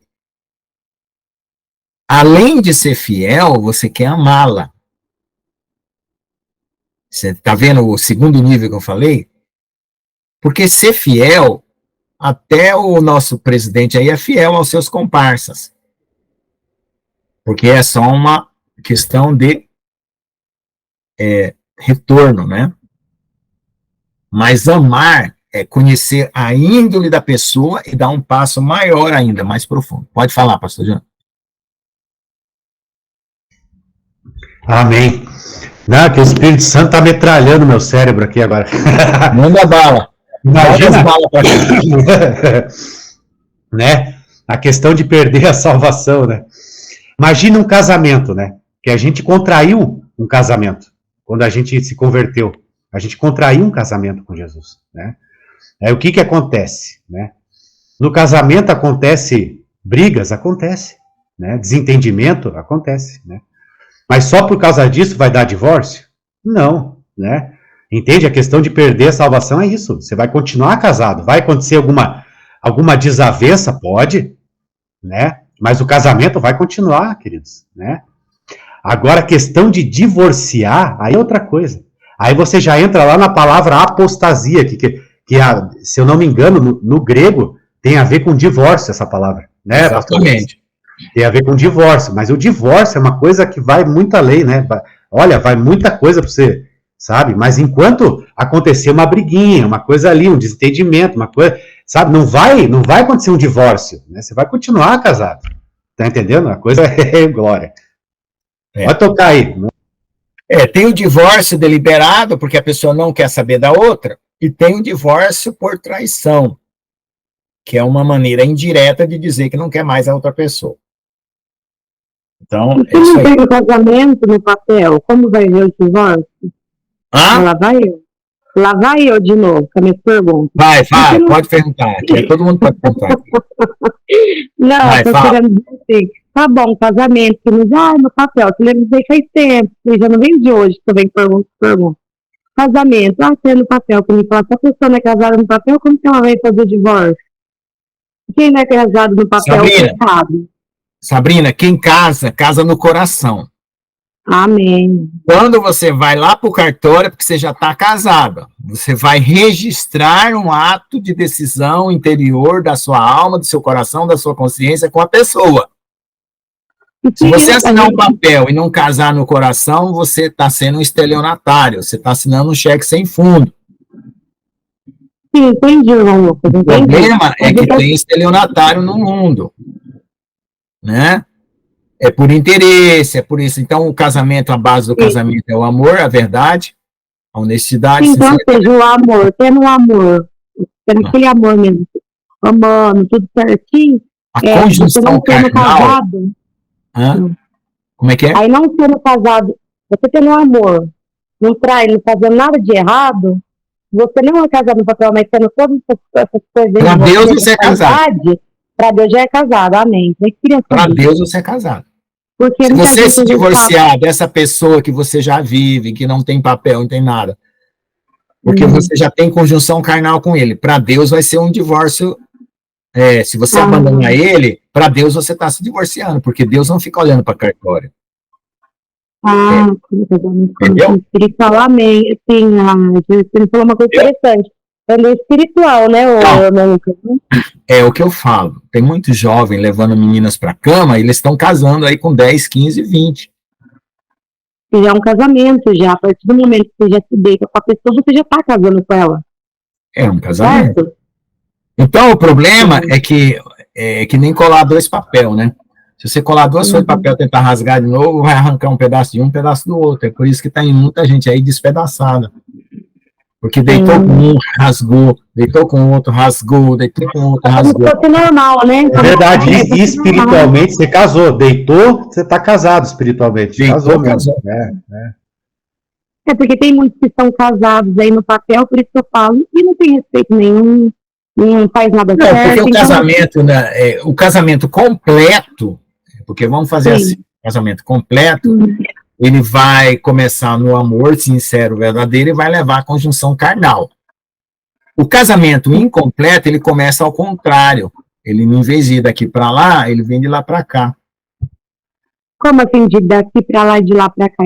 Porque você tem que decidir pela pessoa primeiro, você tem que querer a pessoa, você tem que gostar dela, tomar aquela decisão consciente, aí depois você vai lá, assina um documento e casa, como todo mundo lá. Só que se você, por exemplo, não assinou o papel, não assinou nada e vai para a cama, você está começando ao contrário. Se você se mantivesse naqueles relacionamentos, ou naquele, né?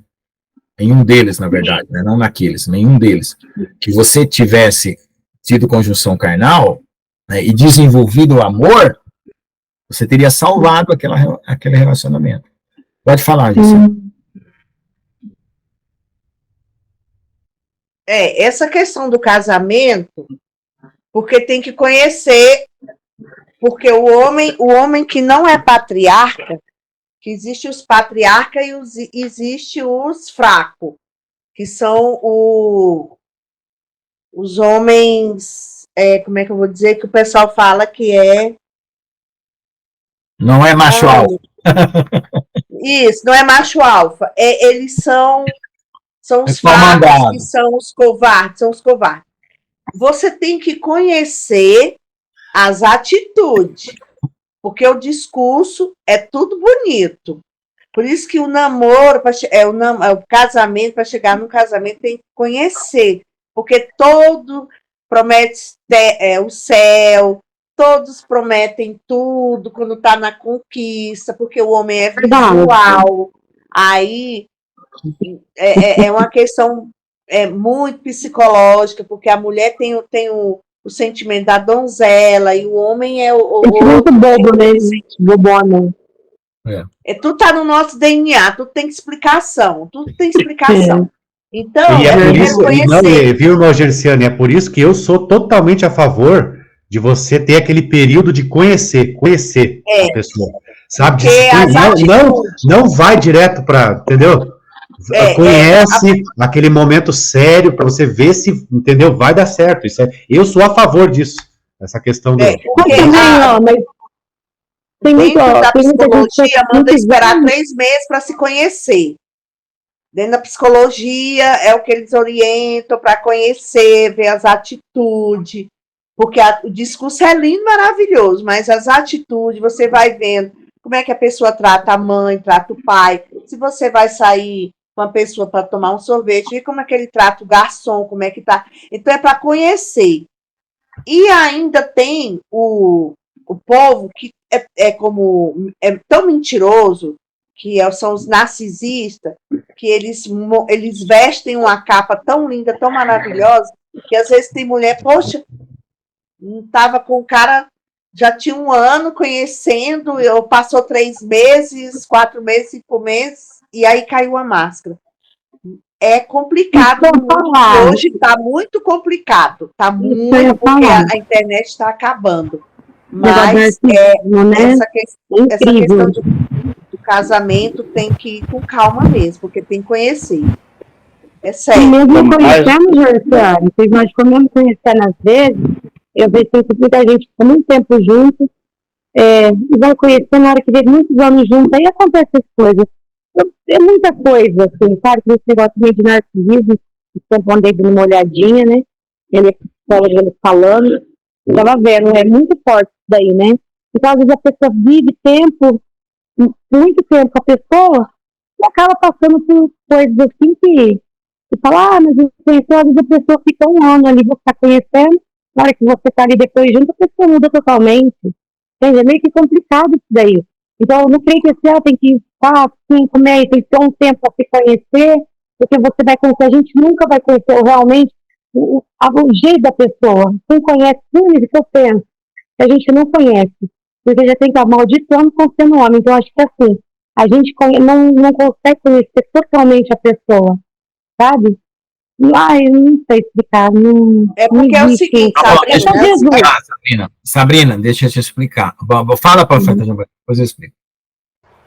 Então, explicação Sabrina, essa questão que você falou aí, tá muito tempo casado, 20 anos de casado. Vou falar do meu casamento. Eu tive 25 anos de casado. Depois de 25 anos, eu separei do meu marido, do meu marido. Depois ele faleceu, né? O que acontece? O casamento, o meu lado houve muita entrega, e aquela coisa a princípio. E aí, o que acontece? Vai passando os anos, vai acontecendo a questão orgânica, que é o que eu falo. Questão dos hormônios, porque tu tem a questão do hormônio, não está bem, o que é que está acontecendo, então o que é que tem? Os dois têm que ir, quando entra andropausa no homem, menopausa da mulher, os dois têm que procurar para fazer acompanhamento ginecológico, fazer modulação hormonal, porque os minerais estão baixos, então tem uma questão orgânica do nosso organismo que a gente tem que procurar. O relacionamento está frio, caiu na rotina, então tudo isso tem que procurar essa questão orgânica, porque todos nós temos oscilações, assim como o ferro é baixo, tem que tomar ferro por causa da anemia, aí tem todos os minerais, tem essa questão orgânica e tem a questão espiritual, né? Assim, entendi agora a parte do que você está querendo dizer da questão orgânica. Assim, entendi, pode continuar. A orgânica que é do organismo, a nossa genética, são as coisas que vão aparecendo. Assim como a mulher tem a mulher tem que ter a menarca, tem a menopausa, né? Então, todos nós temos esse ciclo do nosso corpo, que é o nosso orgânico, é o organismo, né? E aí tem essa questão que nós temos que tomar cuidado. Por isso que os dois juntos, uma só carne, os dois vão junto procurar tratamento, os dois vão junto para salvar o casamento. Ah, não tá bem, vamos fazer, é o quê? Caiu na rotina? Os dois vão junto em tudo, é no médico, numa viagem, tudo, entendeu? Para poder... Os dois juntos. São duas numa só carne, duas pessoas numa só carne. Agora, o que acontece? O casamento tá ruim, a mulher entrou na menopausa, aí o homem vai, porque o problema é a mulher e vai e trai. Não, gente, por que não se ama, vai ajudar, vai procurar, vai fazer tratamento. Isso é que é amor, é troca, é doação. Agora, é forte, o amor é muito forte. O que está acontecendo atualmente é porque, dentro da psicologia, eles estão explicando que o número de homens que usam as mulheres como utilidade, que são os narcisistas, usam a mulher como utilidade, não tem amor, não tem nada, e assim, ficou causa do feminismo, né, esse feminista aí, essa palhaçada. Eles mesmos, né, os narcisistas, eles não se amam a si próprios, né? A mulher banalizou os valores, né, dessa questão, e o homem tá avacalhado o negócio. É por isso que tá tendo muito divórcio. Agora tá tendo muito casamento bom, evangélico, casamento cristão, não digo evangélico, cristão, que segue todo esse pensamento. É bem por complicado. Por isso, muitas vezes, também muita gente opta por quem está separado, quem está separado, pensa assim, que continue separado, quem está casado, continue casado. Porque misericórdia. Tanto que é complicado. Dentro da sociedade que nós estamos, o casamento, quando falar de Jesus é o noivo, casamento, eles acham antiquado o casamento, dentro do mundão. Agora, quem é povo realmente de Deus, está casando certinho. Mas casamento acabou, não existe casamento. Não, o negócio é o seguinte, ó, vou dizer a real. O negócio é o seguinte, ó. Sabe, o casamento, depois de Deus, na vida de uma pessoa, a coisa mais importante vai ser o casamento, entendeu? Depois de Deus, amados, é o casamento. É a coisa mais séria da vida, tá, sabe? A gente sabe que é uma agenda de Satanás diminuir o casamento, diminuir a importância do casamento, é uma agenda satânica. Porque depois do próprio Deus, a coisa mais importante na nossa vida vai ser o casamento, entendeu? Então, quanto melhor você escolher, quanto mais você esperar, sabe? Quanto mais você for chato, melhor você faz, sabe? Seja chato, seja exigente ao máximo, entendeu? Você não vai perder com isso, entendeu? Agora, isso é o que está acontecendo hoje, queridos, né? Você está entendendo? Então, o negócio é sério, viu? O negócio é por aí o negócio. E por isso que, né? Amém, amados? Então, quanto mais você escolher, melhor. Quanto mais chato você for, vai ser melhor para você. E para todos nós, entendeu? Que a coisa é séria. Eu vejo muito isso aí, eu não sou casado não, né? Casado com o senhor. Sobre o meu pai e minha mãe, né? Eles viveram uma vida de casado 40 anos no mês, né? Quando fez 40 anos no mês certinho, minha mãe faleceu, né? E na minha irmã mais velha, eles são católicos, né? Mas são respeitosos um com o outro. Eles casam em 91, nunca separou, e tudo que eles vão resolver é os dois juntos lá no quarto, eles combinam lá o que tem que combinar e estão juntos. Construir a casa, construir a família, né? E estão juntos. Então, assim, o casamento, ele é muito sério, né? quando você vai casar, que é igual minha irmã namorou 5 anos. 5 anos para depois casar. Antes deles casar, o sogro da minha irmã deu o terreno, antes deles casar, 1 ano, eles começaram a construir a casa. Olha só para você ver. Eu já tinha ali uma certeza do sagrado matrimônio. E quando você jura lá no casamento, amar e respeitar, até que a morte os separe, eu creio que essa é uma parte espiritual muito forte, porque enquanto nós estamos aqui casados, no sagrado matrimônio, vocês dois juntos, quando morre, nós temos digital diferente, cada um paga pelos seus pecados. Espiritualmente. Você quer amar e respeitar até que a morte os separe.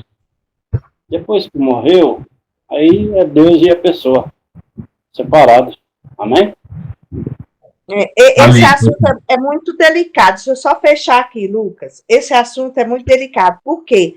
Porque, na verdade, tem que ter fidelidade, renúncia, cumplicidade, é muita coisa. Os dois têm que se amarem muito. Está complicado nesse mundo que banalizou tudo, fez essa questão do feminismo. E outra coisa, eu que saí de um casamento, eu tive experiência de um casamento, casei com o primeiro namorado, e também depois de 25 anos eu me separei e tudo, eu fico com aquela passagem de Paulo, melhor ficar solteiro. Casar é bom, mas ficar solteiro é muito melhor. É por isso que Paulo chegou a falar isso, por isso que o próprio Paulo chegou a falar isso. Então, meu querido, seja exigente mesmo, seja ao máximo, pega, sabe, entendeu? Não vai perder, não, né? Eu entreguei minha vida totalmente nas mãos do Senhor, né? Eu confio totalmente nele. Eu nunca casei, e aí eu penso nisso também, porque um dia eu vi uma pregação de um pastor, e ele fez uma piadinha, ele falou assim, quem tá fora quer entrar, quem tá dentro quer sair.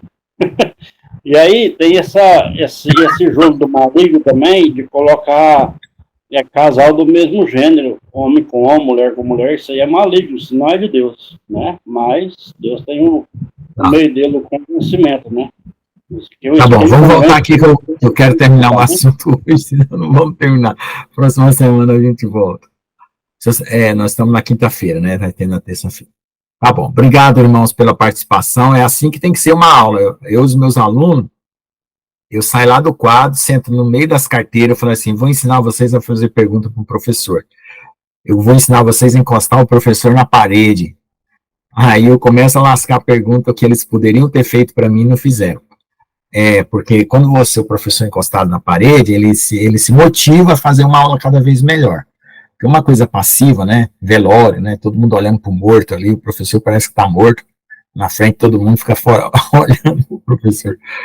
E você vê que as coisas que deviam ser ativas, elas são passivas. Por exemplo, tudo parece que você está dentro de um ônibus, né? Tem um motorista e você fica lá nas cadeiras na fila atrás. Na igreja, o formato da igreja é assim, né? O formato da escola também é assim. Tem um cara lá na frente, né? Você não participa. Então, para você aprender, né, na prática, você tem que meter a mão na massa e participar, tá bom? Mas Deus que abençoe vocês, foi maravilhoso, e eu vou tentar adotar porque às vezes eu esqueço, né, na estratégia, eu tô com as cabeças cheias, eu chego aqui e esqueço, olha, eu tenho que manter as perguntas, né? Tá bom? Vamos continuar. Então, eu queria falar mais algumas coisas sobre a visão de mundo. Todo mundo tem uma visão de mundo que ela vai se ampliando. Porque você tem paradoxos, por exemplo, você tem um paradoxo, que é uma coisa que contradiz outra, aparentemente. Aí você tem que ampliar aquela visão e resolver aquele problema. Aí você vai ter outro problema naquela outra visão de mundo. Aí você vai ampliando e você vai resolvendo o problema. Vai chegar uma hora que o seu problema vai estar somente para Deus resolver. Porque é a última camada do seu paradoxo, é aquele que só Deus resolve. Então, vou dar um exemplo para vocês entenderem. Por exemplo, a pergunta, o ovo ou a galinha, quem veio primeiro? Você não consegue responder numa determinada... Isso, exatamente. A galinha veio primeiro. Tá, aí você... Primeiro veio o casal, depois que veio a geração. Tá, tudo bem, mas eu tô querendo dar um exemplo, gente. Por favor, não estrague o meu exemplo. Então, vamos supor que você não sabe decidir entre uma coisa A e uma coisa B. Pronto, vamos mudar, senão daqui a pouco todo mundo vai lá dar uma de entendido. Então, uma coisa A e uma coisa B. Então, quando você resolver qual é a coisa que é certa, você vai ampliar o seu conhecimento para resolver. Quando você resolver entre o A e o B, vai aparecer o C e o D. E assim você vai crescendo. Então, veja só, a minha irmã colocou tudo no âmbito da psicologia. E nós temos o corpo, a alma e o espírito. Então, teve muita coisa que a sua origem esteve lá no mundo espiritual e foi descendo para as camadas nossas, até chegar no corpo. Né? Por isso que o irmão João Batista falou que quando resolve o problema espiritual, até o corpo se cura. Por quê? Porque pegou a raiz do problema. Certo? Então, um casamento, certo? Você pode manter os hormônios, você pode manter isso, mas se o homem não decidiu amar e o homem não assumiu aquele compromisso diante de Deus, os hormônios só vão ajudar ele a pegar outra. Entende o que eu quero dizer? Então, existe a questão do caráter, a questão do amor a Deus, né? Por que você deve ser fiel? Né? Porque você dá um divórcio e paga pensão e vai preso e tal, esse negócio todo, você fica com medo. De consequência, você viver. Eu vivi muito tempo com medo de fazer coisa errada por consequência, mas não por amor.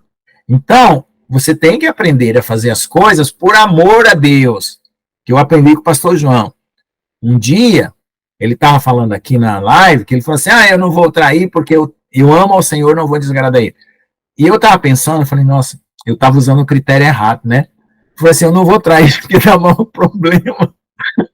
Eu não vou pecar porque dá mau problema. Então, o meu critério era um critério legalista, um critério de consequência. Depois que eu aprendi com o pastor João que o amor por Deus é o maior critério que você pode usar para selecionar qualquer coisa que você deve ou não deve fazer, ficou muito mais fácil, eu fiquei mais leve. Porque antes eu tinha que saber a consequência de tudo para poder dizer assim, olha, se eu fizer vai dar errado. Aí então não quero essa consequência, não quero essa consequência, não quero. Então, eu era muito legalista nessa questão da consequência, porque eu tenho a tendência a ser muito racional. E eu vejo, gente, que, por exemplo, tem muitas coisas que a gente não resolve porque a gente ainda não atingiu aquela maturidade, amém, aquela maturidade de alcançar lá no mundo espiritual a chave para solucionar, entendeu? A chave para solucionar. Então, nós não podemos parar nas camadas de explicações humanas. Nós temos que ir até onde Deus nos mostrar para resolver as nossas angústias e dificuldades, entender. Então, vamos ler aqui a última parte de Lucas. E espreitando enviar o espia para fingirem ser justos, a fim de surpreendê-lo. Ó, tá vendo? Ó, aqui entrou o fingimento, ó. Com alguma palavra para entregar o poder e a autoridade ao governador. Eles queriam arrumar um jeito de entregar ele, até fingindo ser justo e dizendo que ele era certo. E perguntaram a sua mestre, sabemos que fala, ensina retamente, que não faz excepção de pessoa, ensina o caminho de Deus, né? Jeová, com verdade, usaram até o nome de Deus também, em vão, né? É lícito pagarmos tributo a César ou não? Mas ele, percebendo a astúcia dele, disse, por que me tentais? Mostre-me a moeda de quem é a imagem que você tem, respondendo, diga, servo. Então, de César, ele dá a César o que é de César e a Deus o que é de Deus. E eles não puderam surpreender ele diante do povo, mas maravilhado com suas respostas, ficaram em silêncio. Então, gente, por que o mundo jaz no maligno, que foi falado aqui? Porque esse mundo foi perdido por Adão para Satanás. Quando Adão pecou, o governo do mundo, que era para Adão, ficou na mão de Satanás. E Satanás governa o mundo politicamente, militarmente, socialmente, né, usando da força. Então, Jesus ele não entrou no lado da força contra César, porque era isso que eles queriam. Né? Os judeus queriam que fosse um Messias libertador, político, e os fariseus queriam pegar ele na política e dizer que não vamos dar tributo porque esse governo é injusto. Então Jesus separou. Mas agora, quando ele voltar, a 7ª trombeta vai tocar e todos os reinos da terra virão a ser dele. Então vai ter um domínio social, político, totalmente. E o nosso corpo e a nossa redenção está próxima. E nós vamos ter condições de habitar com o Senhor como casados. Certo? Porque agora, se a gente habitar com o Senhor, a gente trai ele por causa da carne. Tá? Porque a carne sempre trai. Tá bom? Vamos orar então, Deus que abençoe, espero que tenham aproveitado bem a aula. Pode falar, irmão, quem levantar a mão, pode falar. Eu levantei a mão, a gente tem que ter um cuidado danado com o mundo espiritual, porque se a gente não vigiar, você cai na cilada do inimigo, né? Assim como Adão e Eva, né, caiu. Então tem que ter muito cuidado, porque o mundo espiritual, a voz de Deus é sutil, né? E o maligno, ele fica te julgando a sua mente, aquilo que você já arrependeu, ele fica julgando a sua mente. Então, vigia muito aí, para não cair na cilada, amém? Amém. A mente é uma rádio que capta as ondas diabólicas. E o coração engana, né? Então tem que buscar filtrar e clamar a Deus para obedecer. Porque você começa obedecendo os mandamentos. O povo no Velho Testamento obedecia os mandamentos sem ter um coração transformado, era um coração de pedra. É a mente, exatamente. Agora nós precisamos pedir para Deus mudar o nosso coração. Aí nós aprendemos a ouvir a voz de Deus para obedecer, mas a mente continua transmitindo as ondas diabólicas, tá bom? Vamos orar então? Agradecer? Vou orar para agradecer o discernimento que o Senhor deu para nós hoje. Amém. Entendimento de muita coisa, né? Glória a Deus. Senhor, obrigado. Eu tinha mais coisas para falar, mas eu não quero tomar todo o tempo de todo mundo. Vamos lá. A gente continua no próximo. Isso. Amém? Amém. Senhor, obrigado, Senhor Pai, por todos. Obrigado pela oportunidade. Obrigado, Senhor, por ter usado o pastor Lucas, né? O Senhor dá esse entendimento para ele. E através dessa aula, o Senhor colocou na mente dele para dar oportunidade para nós. E através daí teve muito discernimento da parte espiritual. Eu peço que o Senhor continue usando essa aula para abrir nossa mente, porque para a gente evitar de cair na cilada do maligno. Em nome de Jesus. Obrigado, Senhor Pai, por tudo. E eu peço que o Senhor abençoe a vida de todos que estão aqui, de nossos familiares e de todos os remanescentes. Em nome de Jesus. Amém? Glória a Deus. Amém. Amém. Boa noite a todos. Eu vou dizer. Amém. Boa noite. Glória a Deus. O negócio foi sério, forte hoje aí. Glória a Deus.